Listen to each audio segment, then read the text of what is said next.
जैसे मैंने कहा कि हम लोग एनसीईआरटी कैसे पढ़ाते हैं तो आपको उसे एक उदाहरण के तौर पर आपको बताते हैं। अब देखिए कि जैसे ये छठा क्लास का किताब है, सोशल साइंस छठा क्लास। इस किताब का जो पहले नाम है क्या है, आवर पास्ट, हमारे अतीत।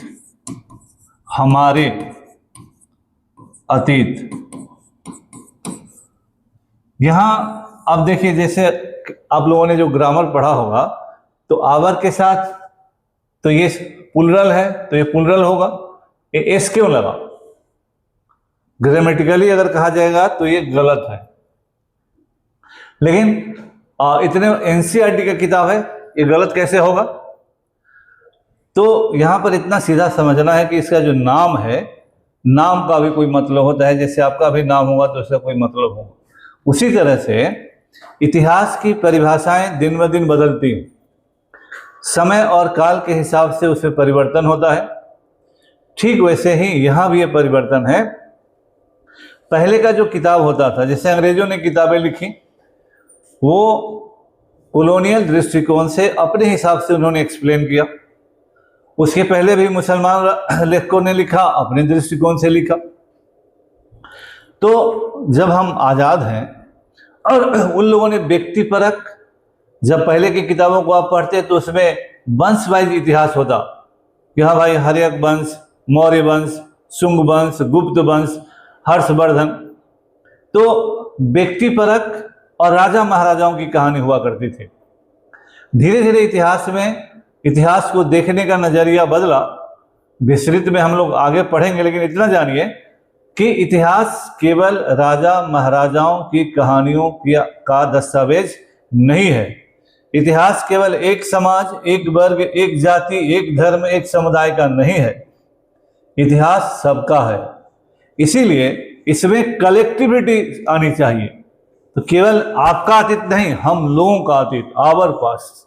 तो इस किताब का नाम रखने में ही एक बहुत बड़ा संदेश है, एक मैसेज है कि भाई, इतिहास केवल एक आदमी का नहीं है, न राजा महाराजा का केवल नहीं है। इतिहास कर्मचारियों का भी है, इतिहास सैनिकों का भी है, इतिहास मजदूरों का भी है, इतिहास आदिवासियों का भी है, इतिहास श्रमिकों का भी है, सभी महिलाओं का भी है, बच्चों का भी है। इतिहास सबका है। तो जब तक हम किसी भी सिस्टम में ये नहीं एहसास करवाएंगे कि सिस्टम सबका है, वो अपनापन नहीं डेवलप करेगा और उससे वो अलगाव महसूस करेगा। इसीलिए इस किताब का नाम का अर्थ ही समावेशी है, इंक्लूसिव है, ऑल इंक्लूसिव है। इसलिए आज के समय के, आज के दौर में किसी एक का कुछ नहीं है, ये सिस्टम सबका है। प्रैक्टिकल चाहे जो भ्रष्टाचार, जो दिक्कत हो, लेकिन मतलब वही है। अगर इस मतलब को कोई झुठलाने का प्रयास करेगा तो इतिहास उसको माफ नहीं करेगा। तो ये एक समझने का मतलब हो गया कि आप भाई इस तरह से आप किताब की शुरुआत ही कैसे करेंगे। तो वहीं से आपको उस किताब के बारे में, अब नेशनल एंथम हर एनसीईआरटी की किताब में रहता है, उसको याद रखना है, क्योंकि कभी भी कहीं भी हो जाता है। तो व्हाई टू स्टडी इतिहास, इस किताब का छठे क्लास में इन्होंने इंट्रोडक्शन दिया है कि इस किताब को हम लोग इतिहास को क्यों पढ़ें, कैसे पढ़ें, और उसके किताब को पढ़ने का तरीका इन लोगों ने इसमें बताया है। ये एक इम्पोर्टेंट, उसको पढ़कर ही आगे बढ़ा जाता है। अब पहला जो चैप्टर हम लोग अभी देखेंगे वो है कि किस तरह से आप इतिहास के किताब को पढ़ेंगे। तो चैप्टर 1 है व्हाट, क्या, वेयर, कहाँ, हाउ कैसे, और व्हेन कैसे। व्हाट इज योर, तुम्हारा नाम क्या है, कहाँ, कैसे, कब। अब जो इतिहास के पढ़ने में जो फर्क आया है और अभी का इतिहास क्या है। पहले का इतिहास क्या होता था? Who was Akbar, when was he born. पहले हु और व्हेन का जवाब इतिहास होता था। आज इतिहास का जवाब है जब इन सवालों का जवाब खोजिएगा, what, where, how and when सबसे अंत में है और हु का नामो निशान इसमें नहीं है। इन सवालों का जवाब ही इतिहास है और इन्हीं सवालों के जवाब खोजने में इतिहासकार हो, आर्कियोलॉजिस्ट हो या इस तरह के लोग लगे रहते हैं। याद रखिए, ये छठा क्लास है, छठा क्लास का ये पहला चैप्टर है और आपको आकलन करना है कि हम तो पढ़ा रहे हैं तो दो तरह का आकलन करना है कि आप जहां पढ़ते हैं वो लोग कैसे पढ़ाते हैं। दूसरा लेकिन आपके लिए आकलन ये है कि क्या छठा क्लास के इतिहास में लिखा गया बात, जो छठा बच्चा एकदम, वो चीजें आपको आती हैं क्या। तो हम लोग कैसे पढ़ाते हैं, तो जब हम लोग पढ़ाना शुरू करेंगे, फाइंडिंग आउट व्हाट हैपेंड, क्या हुआ, what can you know about the past. अपने इतिहास तो पास्ट ही है, प्रेजेंट तो कंटेम्पररी होता है। तो अब इन सवालों का जवाब खोजना होता है कि व्हाट पीपुल एट, लोगों ने प्री हिस्ट्री में, स्टोन एज में क्या खाया, सिंधु घाटी में क्या खाया, वैदिक पीरियड में क्या खाया। आज आप जिस तरह से आलू खाते हैं, चावल खाते हैं, रोटी खाते हैं, प्याज खाते हैं, चीनी खाते हैं, ये सब चीज क्या भारत में पहले होता था? कैसे हुआ, कहाँ जन्म हुआ गेहूं का, चावल का जन्म कहाँ हुआ, है ना। तो ये हम देखने का प्रयास करते किस पीरियड में क्या खाते थे, है ना। यही खोज होता है हर पीरियड वाइज।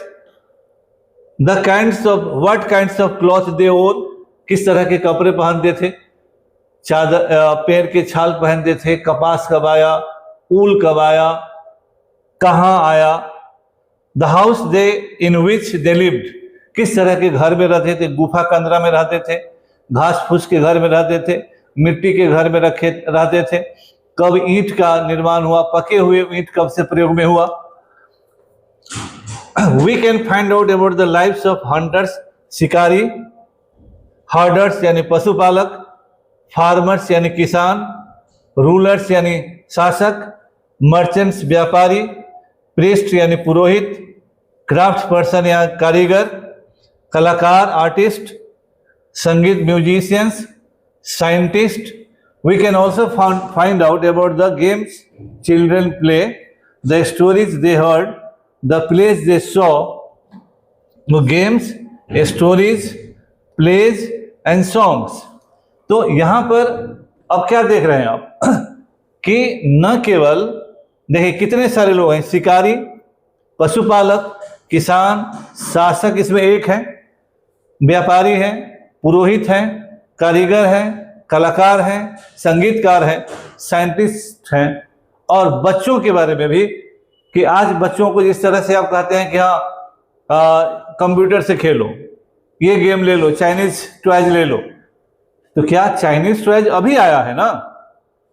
इससे हम लोग, जैसे हम लोगों की उम्र में लोग क्या खेलते थे, हम लोग से पीछे लोग क्या बच्चे खेलते थे, किस तरह से गीत संगीत स्टोरी कहानियां होता था। जैसे सिंधु घाटी में हम डांसिंग गर्ल अभी न्यूज में है, अभी के एनसीईआरटी किताब में डांसिंग गर्ल को इन लोगों ने कपड़े पहना दिए।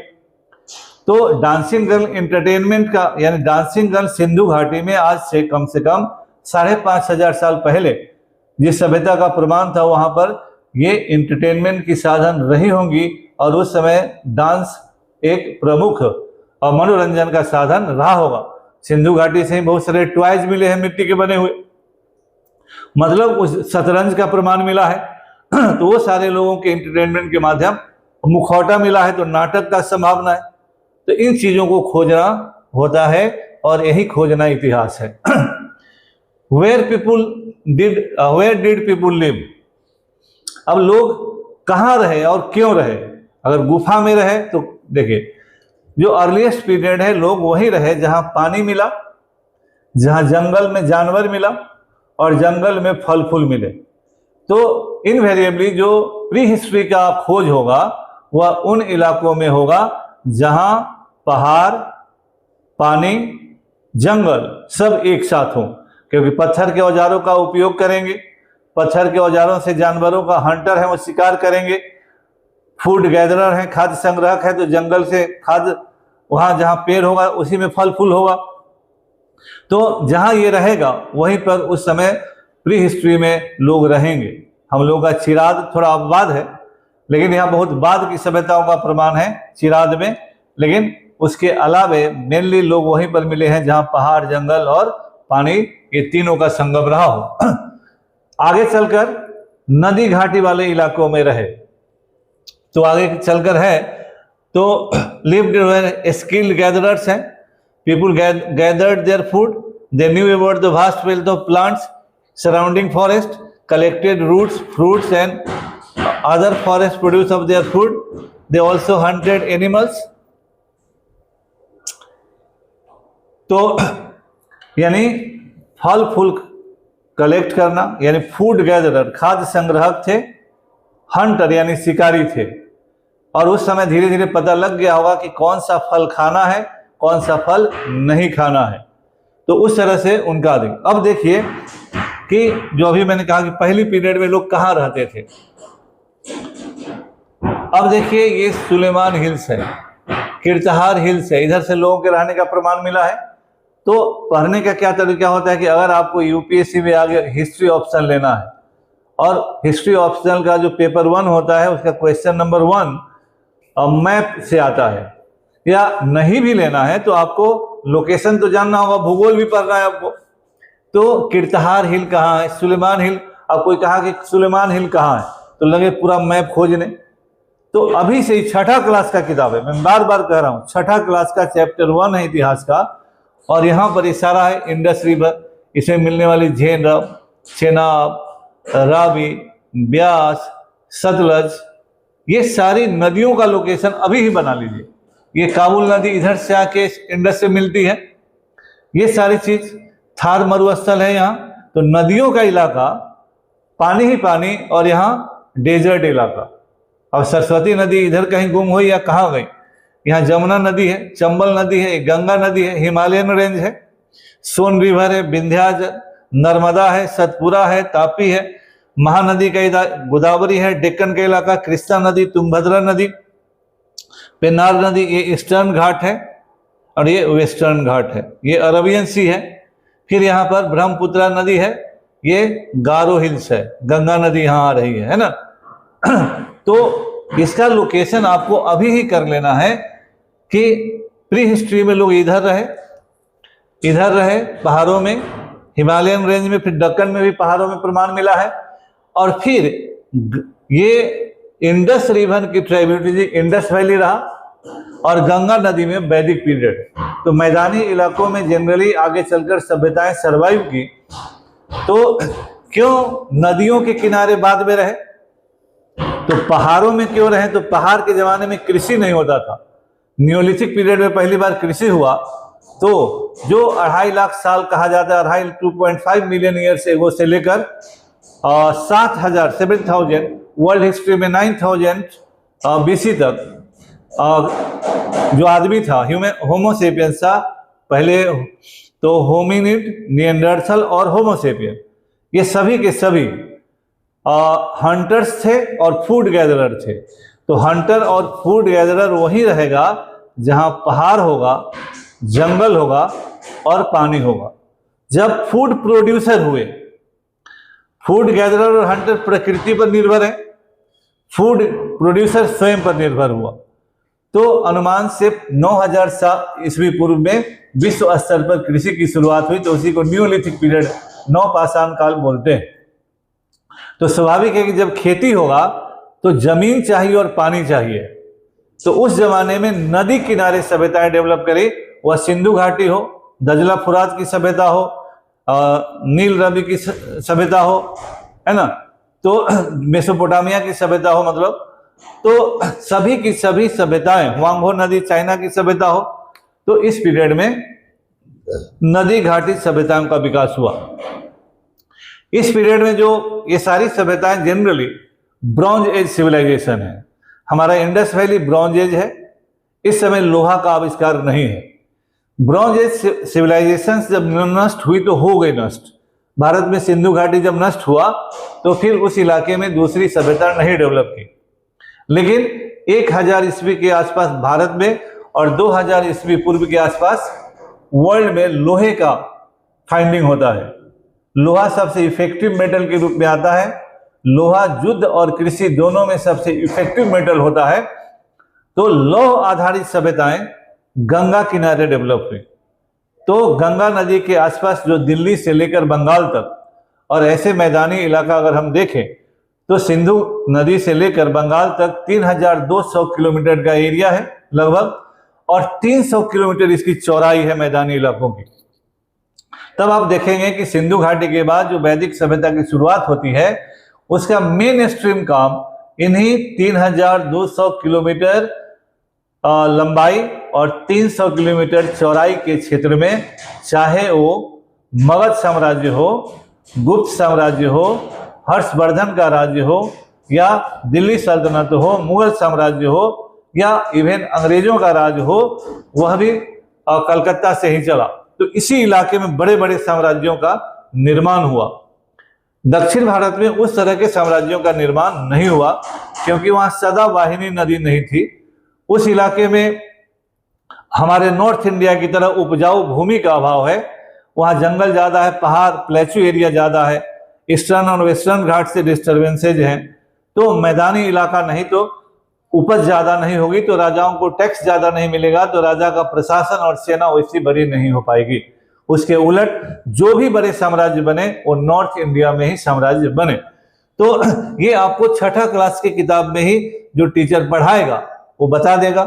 यहाँ पर उसी तरह उसी को समझाया गया है कि सिंधु नदी और उसकी जो ट्राइब्यूटरीज हैं that flow into larger river. Tributary का मतलब देखें तो यहाँ ट्राइब्यूटरी का क्या मतलब होता है, यहीं पर सहायक नदी। तो सहायक नदी का यहीं पर आप अपने नोट कर लेंगे कि भाई tributaries are smaller rivers that flow into the larger rivers, जो छोटी नदियां होती हैं जो बड़ी नदियों में मिल जाती हैं। About 4000 years ago, some of the earliest cities flourished on the banks of these rivers। वो जो मैंने सिंधु घाटी का कहा कि 4700 साल पहले जो बहुत बड़े बड़े शहर थे इन्हीं नदियों के किनारे विकसित हुए। Later 2500 years ago, cities developed on the banks of the Ganga. वह दिल्ली हो, कन्नौज हो, कानपुर हो, इलाहाबाद हो, हमारा बनारस हो, पटना हो, मुंगेर हो, ये सभी गंगा नदी के किनारे जो शहर बने वो आज तक सरवाइव कर रहे हैं। अब आपको कह रहे हैं कि गंगा नदी को लोकेट कीजिए और ट्राइब्यूटरीज कॉल्ड सोन नदी को जो अभी ऊपर आपने देखा। In ancient times the area along these rivers to the south of the Ganga was known as Magadh. अभी हम लोग जहाँ खड़ा हैं इसके दाहिने साइड जो एरिया है वो मगध कहलाया, और मगध ही लार्ज किंगडम बना। They were set up on the parts of the country as well. Throughout, people traveled from one। अब लोग यहाँ पर सवाल है कि लोग ट्रैवल क्यों करते थे, एक जगह से दूसरे हिस्से में क्यों ट्रैवल करते थे, तो क्यों, इसमें आपको सवाल का जवाब है। The hills and the high mountains including the Himalayas, deserts, rivers and seas made journey dangerous at times, but never, मतलब हिमालय हो, रेगिस्तान हो, नदियां हो, समुद्र है, ये यात्रा को खतरनाक और मुश्किल बनाती थी, लेकिन लोग कभी रुके नहीं। They went on traveling from one place to other place। पहला number in search of livelihood, क्यों घूम ट्रेवल करते थे, तो भोजन की तलाश में। टू एस्केप नेचुरल कैलामिटीज, प्राकृतिक विपदाओं से बचने के लिए, जैसे कि बाढ़ है, सुखाड़ है। कभी कभी सेना या युद्ध के लिए मार्च किया, दूसरे राज्यों को जीतने के लिए। फिर व्यापारी भी ट्रेवल करे अपने सामानों को बेचने के लिए। Ships carrying valuable goods from place to place, and religious teachers भी ट्रेवल किए। तो 1 2 3 4 5 कारण हुए कि क्यों लोग ट्रेवल करते थे एक जगह से, from village to village, town to town, stopping to offer instruction and advice to the people.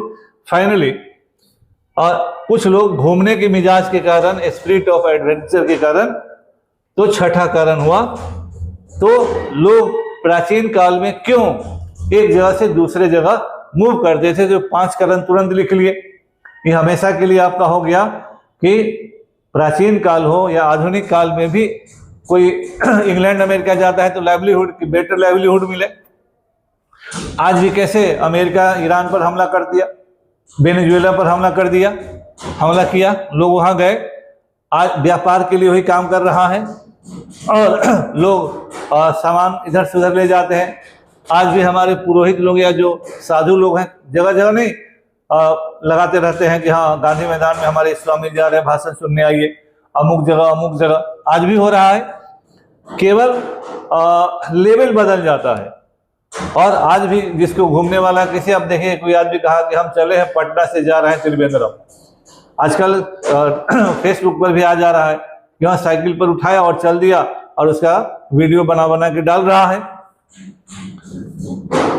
Why people travel nowadays? Hills, mountains and seas from the natural frontiers of the subcontinent. While it was difficult to cross these frontiers, those who wanted could and did scale the mountains and cross the sea. People from across the frontiers also came in subcontinent and settled. बहुत सारे लोग सीमाओं को भी लांघे और mountain को भी लांघे, समुद्र को भी लांघे, बाहर से आए और इस उपमहाद्वीप में बस गए, जैसे आर्यों को कहा जाता है। लेकिन जो माइग्रेशन है ये नियम है। कहा जाता है कि होमो सेपियंस का जो उत्पत्ति है वो अफ्रीका में हुआ, अफ्रीका से वो लोग यूरोप में आए, यूरोप से एक टीम जो चला गया ऑस्ट्रेलिया वगैरह, न्यूजीलैंड, फिर दूसरा जो वेव आया वो नॉर्थ इंडिया में आया। इस सिद्धांत के समर्थक और विरोधी दोनों हैं, लेकिन कोई भी जगह किसी का भी एंसेस्ट्रल नहीं है। Everybody has migrated from one place to other place. फर्क इतना है कि कोई पहले थोड़ा आ गया और कोई बाद में आया। तो इतिहास में पहले का मतलब नहीं होता कि 2-4 घंटा, कोई सैकड़ों साल, हजारों साल पहले आया, कोई थोड़ा 100 साल बाद आया।